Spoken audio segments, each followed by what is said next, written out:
When an atheist professor publicly mocked God in front of Barron Trump, he thought it would be an easy win. But what he got instead was total humiliation. Before we dive in, let me know in the comments where you're watching from. It happened at one of those prestigious academic conferences where America's brightest young minds gather. The kind of event where professors love to show off their intellectual superiority and progressive ideals. Among the attendees was Barron Trump, who had earned his place there through academic excellence, though many whispered he was only there because of his last name. Professor Richard Anderson was known throughout academic circles for his sharp wit and sharper tongue. A self-proclaimed champion of modern thinking, he had made quite a name for himself by ridiculing traditional values, particularly Christian beliefs. His lectures weren't just classes. They were performances where faith was the punchline and God was the joke. As students filed into the grand lecture hall that morning, there was already a buzz in the air. Professor Anderson's reputation preceded him, and everyone knew his lectures were more like intellectual gladiator matches. What they didn't know was that today's match would have an unexpected champion. The professor began his lecture with his usual flair, pacing the front of the room like a predator sizing up its prey.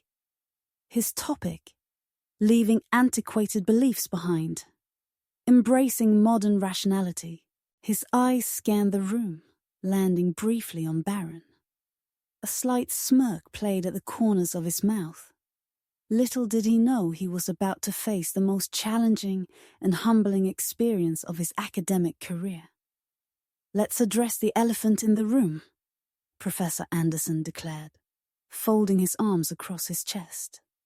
Studies consistently show an inverse correlation between intelligence and religious belief. In simpler terms, for those who might need it. He smirked, looking directly at Barron. The smarter you are, the less likely you are to believe in supernatural fantasies. Several students shifted uncomfortably as Professor Anderson pulled up a graph on the screen. See this declining light? This is what happens to religious belief as IQ and education levels rise. Fascinating, isn't it? Though I suppose some people's family traditions, another pointed look at Barron, make it harder for them to accept basic cognitive development. From his position near the back, Professor Thompson watched with growing concern as his colleague crossed line after line. He'd seen Anderson be provocative before, but this was different. This was personal. "You know what I find truly remarkable?" Anderson continued, his voice dripping with intellectual superiority.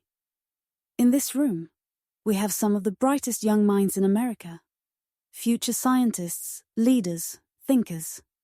Yet, I guarantee some of you still cling to these primitive beliefs, unable to break free from your cognitive limitations." Barron sat perfectly still, his jaw tightening almost imperceptibly. Unlike the other students who either nervously laughed or stared at their desks, he met the professor's gaze with unwavering composure. This seemed to fuel Anderson's contempt even further. "Tell me," he challenged, removing his glasses and leaning forward on his podium. What does it say about someone's intellectual capacity when they still believe in an invisible sky daddy in 2025? When their cognitive development is so stunted that they need fairy tales to explain the world? His eyes locked onto Barron. "Perhaps some of our more politically connected students would care to enlighten us." The tension in the room was palpable. Students watched breathless as the professor's thinly veiled attack hung in the air. But none of them, not even Anderson himself, was prepared for what happened when Barron finally stood up. "Actually, Professor," Barron's voice cut through the tension, calm and measured. "I would be happy to address your concerns about cognitive development." A smirk spread across Professor Anderson's face.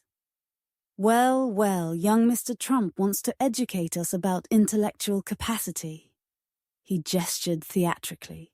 "Please enlighten us about how your God fits into the modern world of quantum physics and artificial intelligence." "First," Barron replied, maintaining his composure, "I find it interesting that someone who champions intellectual discourse would resort to mockery instead of actual academic discussion." A few gasps echoed through the lecture hall. "But since you brought up cognitive development..." Anderson's smirk faltered slightly. This wasn't the fumbling response he'd expected. "Oh, please," he interrupted. "Spare us the Sunday school lessons. I've spent 30 years studying cognitive development. Are you suggesting you know better?" "I'm suggesting," Barron continued, his voice gaining strength, "that your bias is showing, Professor. You claim to follow the evidence, yet you ignore the countless brilliant minds throughout history and today who reconcile faith and reason. Newton, Planck, Collins, ancient history." Anderson scoffed. "Is God a magician too? Is that what you're going to tell us next?"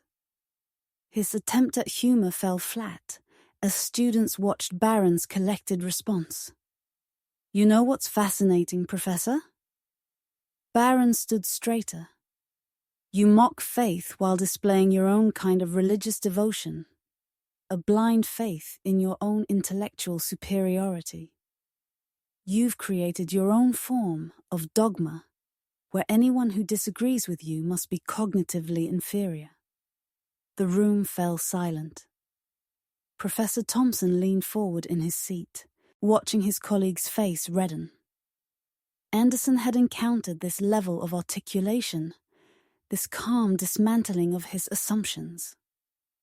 His next words came out almost as a snarl. "Fine, Mr. Trump. You want to debate? Let's debate. Come down here and explain to us all how your medieval beliefs survive scientific scrutiny. Show us this superior intellect of yours." As Barron began making his way to the front of the lecture hall, no one could have predicted how this challenge would end, least of all Professor Anderson himself. The lecture hall fell silent as Barron made his way to the front. Professor Anderson's stance was triumphant, clearly anticipating an easy victory over this young believer. But something in Barron's calm demeanor made a few students exchange worried glances.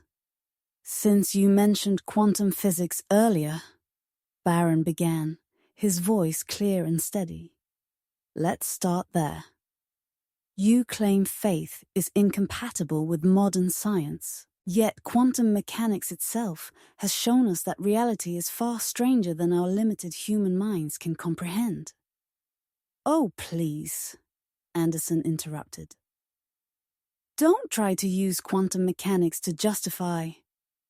"I'm not finished, Professor," Barron continued politely but firmly. "You spoke about cognitive development. Let's discuss that.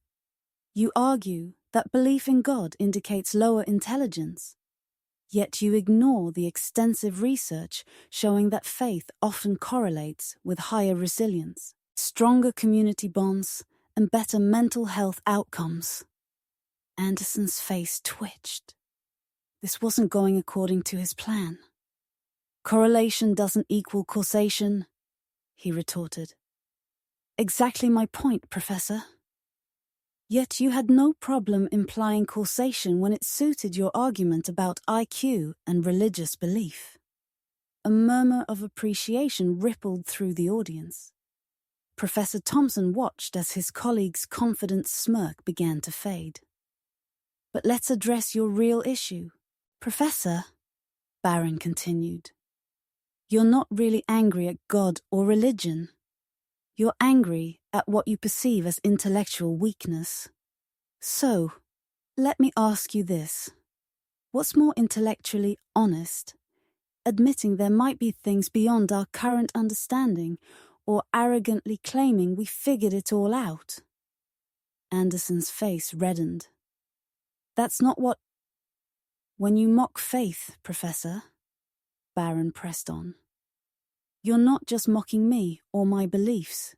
You're mocking the billions of people throughout history who found meaning, purpose, and profound truth in their relationship with God. Including, I might add, many of the scientists whose shoulders you stand on. The professor's composure was cracking. He hadn't expected this level of articulation, this calm dismantling of his assumptions. Students who had been smirking earlier were now watching Barron with growing respect. So tell me, Professor, Barron's voice took on an edge of challenge. What's more indicative of stunted cognitive development? Believing in a higher power? Or believing that mockery is a substitute for actual intellectual discourse? The room held its breath. Professor Anderson opened and closed his mouth, but no words came out. The silence in the room was deafening, as Barron prepared to deliver his final argument, one that would leave the professor wishing he'd never started this confrontation. I'll tell you why you're threatened, Professor. Barron's voice carried clearly through the silent hall. Because deep down, you know that your entire worldview rests on a fundamental contradiction. Anderson gripped the podium tighter. What contradiction? You claim to follow evidence and reason, yet you've made an absolute negative claim that God cannot exist. Any true scientist knows that proving a negative is impossible. So your certainty isn't scientific at all. It's dogmatic. The professor's face paled slightly. Students who had been taking notes were now just watching, transfixed. Furthermore, Barron continued, you mock people for finding meaning in faith, while you've turned your own atheism into a kind of religion. You preach it with the same fervor you criticize in believers. You've simply replaced God with your own intellect. A few students nodded vigorously. Even some who had initially sided with the professor were now completely engrossed in Barron's dismantling of their teacher's arguments. But here's the most telling contradiction. Barron paused. His eyes locked with Anderson's. You argue that believing in God is a sign of lower intelligence, yet you're unable to counter even basic theological arguments from a student. So, which is it, Professor? Are believers intellectually inferior, or are you just intellectually unprepared? The silence was absolute. Professor Anderson's mouth opened and closed, but no words came out. His entire academic career had been built on intimidating students with his intellectual superiority. But now, here's the question that I think will really demonstrate the flaw in your thinking, Barron said, his voice calm but powerful. You argue that faith in God is irrational, yet you have faith that consciousness arose from unconscious matter, that life emerged from non-life, that order came from chaos, all without any divine guidance. So tell me, Professor, which requires more blind faith, believing in a divine creator, or believing that nothing created everything? The look on Professor Anderson's face made it clear he had no answer. And that's when he knew he had made a terrible mistake in challenging Barron Trump's faith. The silence in the lecture hall was deafening. Professor Anderson stood frozen, his mouth slightly open, clearly searching for a response that wouldn't come. Students leaned forward in their seats, waiting for his rebuttal to Barron's devastating logic. Well, that's not... Anderson stammered, his academic prowess crumbling before everyone's eyes. His hands trembled slightly against the podium. The fact is, Barron continued, his voice still respectful but firm, your bias against faith isn't based on reason or evidence. It's based on prejudice. And prejudice, as you often teach, is the enemy of true intellectual discourse. That's when Professor Thompson chose to intervene. Perhaps, he called out, rising from his seat, we should return to our scheduled program. We have a lot of material to cover today. Barron, recognizing the mercy being offered to the humiliated professor, nodded graciously. Thank you for allowing me to share my perspective, Professor Anderson, he said, turning to return to his seat. The young Trump's dignified exit only highlighted Anderson's earlier rudeness. The professor stood at his podium, visibly shaken, watching as Barron walked back to his desk. The other students' eyes followed him with newfound respect. Professor Anderson attempted to continue his lecture, but his voice had lost its earlier confidence. His hands shook as he shuffled his papers, and his eyes kept darting to where Barron sat, as if expecting another intellectual assault at any moment. For the next 30 minutes, Professor Anderson attempted to continue his lecture, but the damage was done.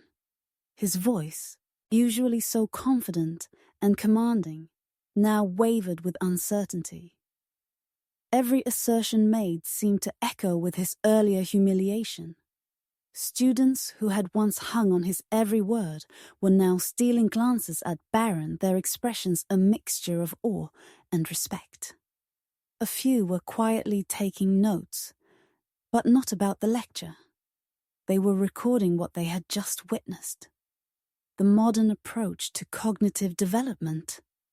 Anderson's voice trailed off as he caught sight of Barron taking careful notes, the same composed expression on his face. The professor quickly looked away, losing his train of thought entirely. In the back of the room, Professor Thompson watched, with a mix of sympathy and understanding.